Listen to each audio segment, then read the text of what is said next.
Saudara-saudara semua, coba tutup mata sebentar. Bayangkan pada tahun ke-2014, solar langka, ibu-ibu antre minyak goreng, petani sawit didikte harga sama tengkulak. Kita punya kebun sawit terluas di bumi, tapi minyak goreng kita impor. Lucu, tapi itu nyata. Lalu datang satu orang berjaket, hobinya naik motor. Dia bilang, stop, kita nggak jual tanah lagi. Kita jual nilai. Namanya Joko Widodo. Gagasan dia sederhana.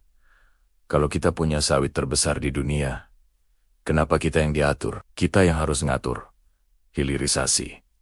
Apa itu hilirisasi? Bahasa rakyatnya, dimasak di dapur sendiri sebelum dijual ke tetangga. Dulu CPU kita kirim mentah ke Eropa. Di sana digoreng, dibikin sabun, dibikin solar, dijual balik ke kita, harga berkali-kali lipat. Petani kita dapat ampas, mereka dapat laba. Presiden Jokowi bilang, bangun pabriknya di sini. Bikin biodiesel, bikin minyak goreng, bikin mentega, bikin aftur dari sawit. Biar anak Duma yang kerja, bukan anak Rotterdam. Hasilnya nyata dan bisa kita ukur. Data ekspor menunjukkan pangsa CPO mentah turun drastis dari 37,5% tahun 2003 menjadi hanya 8,5% tahun ke-2021. Mayoritas besar ekspor sawit kita kini sudah bukan lagi dalam bentuk minyak mentah, melainkan produk dengan nilai tambah yang jauh lebih tinggi. Ini pergeseran yang signifikan dan arahnya jelas. Kita sedang bergerak ke hulu nilai, bukan lagi sekadar menjual bahan baku. Dan nilai puncaknya di tahun 2022, total ekspor produk sawit Indonesia menyentuh 39,07 miliar dolar. Tahun terbaik sepanjang sejarah industri ini. Itu bukan angka kecil. Di dalamnya terdapat gaji guru, jalan desa, pupuk petani, sekarang pindah ke BBM. Dunia lagi gila.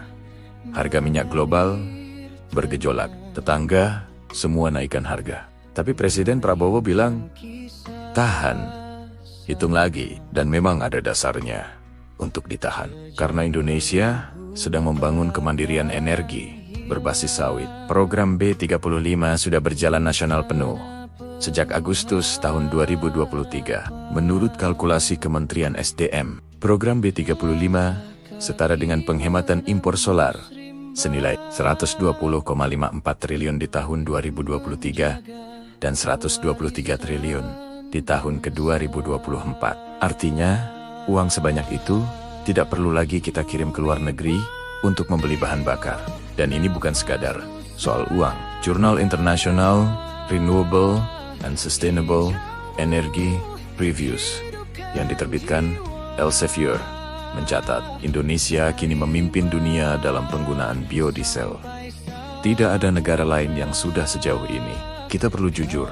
Ada ekonom yang berpendapat bahwa menahan harga BBM terlalu lama bisa membebani fiskal negara di masa depan. Dan itu adalah kekhawatiran yang perlu didengar dengan serius. Bagi ibu rumah tangga yang belanja setiap hari, kenaikan Rp2.000 per liter bukan angka abstrak. Ia adalah cabai yang naik, ongkos ojek yang bertambah, dan uang jajan anak yang harus ditambal dari pos lain. Itu efek yang nyata. Dan pemerintah tampaknya memilih untuk tidak mengalihkan beban itu. Setidaknya untuk saat ini, Indonesia adalah penguasa 51% total ekspor sawit global. Bayangkan, kalau sawit itu kita olah semua jadi energi dan pangan untuk rakyat kita dulu. Itulah yang sedang dikerjakan. B35 sudah berjalan. B40 wajib berlaku mulai Januari tahun 2025. Sedangkan B50 direncanakan pada tahun ke-2026.